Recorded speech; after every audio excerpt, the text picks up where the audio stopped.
Here's the last question that we're going to get to this week. As a secular parent, how can I help my 6-year-old daughter deal with death? Well, this is one of these questions. I sort of think it's almost upside down, right? There's this thing. Upside down. Okay. I don't know what you I'll mean. give you down. a couple examples.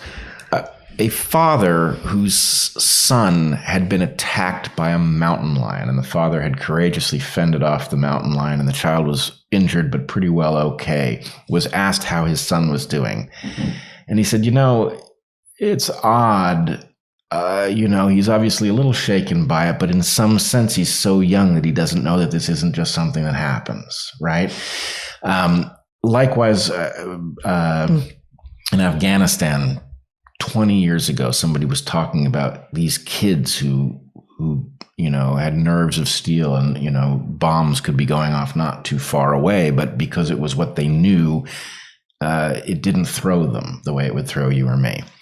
And the basic point is, in some sense, you're projecting your own adult sensitivities onto a child, and children have dealt with death, far more death than us moderns deal with, that we're built for it. And it doesn't mean it isn't terribly sad, and it doesn't mean that it doesn't open up philosophical questions, and it doesn't mean that you're as well armed to deal with it as a parent who does have the tools of they're in a better place. But I don't know of a child who learns of death and is crippled by the knowledge of it, right? Yeah. It's much more likely to be a preoccupation of adults who have been shielded, have been sheltered from death until too late. I think that's right. I'm actually just thinking anecdotally, in our own family, my father, who lived with my mother in the same town as us and therefore was very close with both of our children, died when they were 9 and 7, I believe, and had had literally a near-death experience, like heart stopped for 20 minutes a year before, and was in the ICU for many months, actually. And then we got a year of life out of him, but in that interim year. So really that happened when Toby, our younger son, was 6.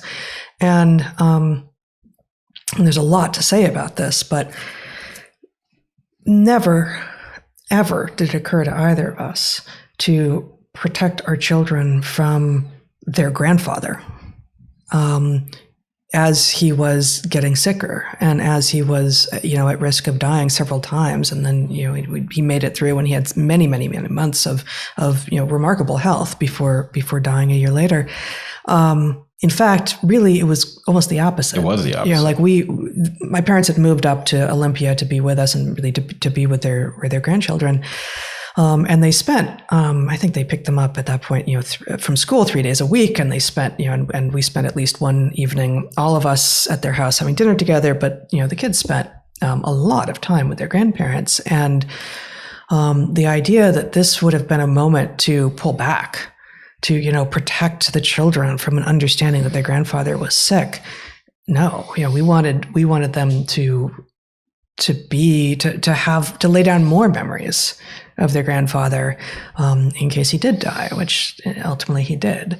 And, that's sort of an unhelpful anecdote, for those who are not in the unfortunate position of having, someone with whom they want their child to be close who was potentially dying near them. But, the idea being, death has always been more a part of life than we moderns like to think. Yeah, it's been sanitized out of our life because it's difficult. Yeah. Our kids were rushed to your parents' house when your dad had his heart attack, and we were in fact told that he was gone. And then we got a revised report many minutes later that in fact he was not gone. Well, I think, and I think I've told that story, maybe on Greg Ellis's podcast. You talked about it on DarkHorse at some point. I've talked about it on DarkHorse too. Okay. But I think, it was early in the morning, and my mother called me and said, your dad's having a heart attack. They lived, 8 minutes away or so by car. I happened to be up. It was like the first week of the quarter. I happened to be up. It was 6 a.m. working on curriculum. And otherwise my phone wouldn't have been on.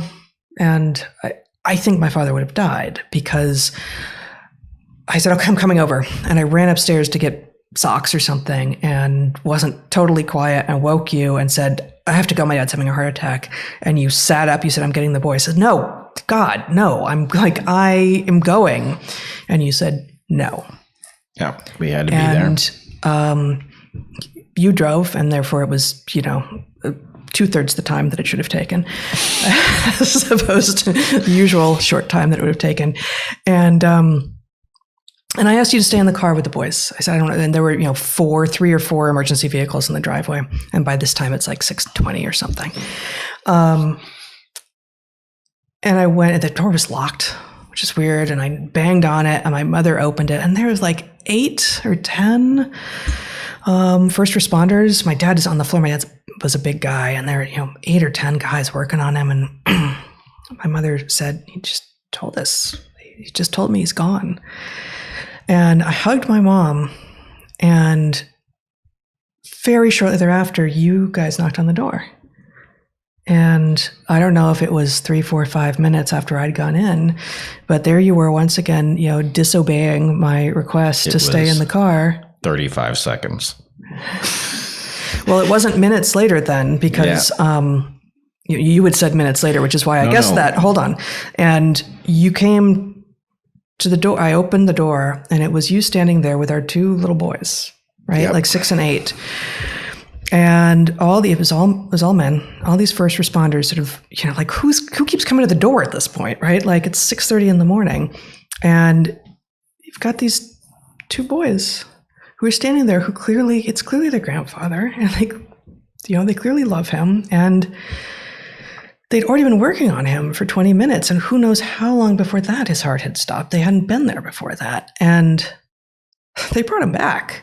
And they brought him back at the point that they really thought they had done everything they could, I think, because you were standing there with our children, revealing to them that this was a man who was much loved. Yeah, much loved. And it was really touch and go for many weeks, closing in on 2, maybe even more than 2 months after that. But we then got another year with him. We did. And I don't think he would have survived had you guys not come to the door. I think that's quite possible. It's also true that when your dad finally did die, our children were there. And when he was cremated, we insisted on being present too. And the point is, all of those things are, it isn't the natural process, but it is an analog for the natural process in which you would have very close contact with people in the process of dying and then dealing with the body afterwards. And there's just no way we're not programmed for this, right? It's too much a normal feature of life. Yeah. Yeah. I think we have responded more to the question of sort of how do you bring an experience of death and a normalizing experience of death back into a child's life who lives in such a secular world in which death has been distanced. But I think the thing, and I think maybe we'll save this for another time, but the aspect of the question that we didn't get to is how do you deal with what for many people is a terror of permanent absence, and that too will happen to you, will happen to everyone, and that is something that religion does make easier, I imagine. Yeah, although there's also a very simple philosophical way of dealing with it, which is, that happens. You will be returned to the state you were in before you were, and it's not bad. Yeah, I'm not sure. You say things like that. It's not bad. Really? How do you know? Well, because I spent a very long time there. In fact, I believe Mark Twain has something he said about it. The equivalent of, it didn't bother me a bit. Well, he's back there now, isn't he? Yes, he is. And I imagine he's okay with it. I think he's not okay with it, but I also think he's not okay with it. He's right there on the knife's edge between them. Right. Yes. All right. I feel like we were doing well, and that last bit is just not helpful at all. So helpful. What are you going to do?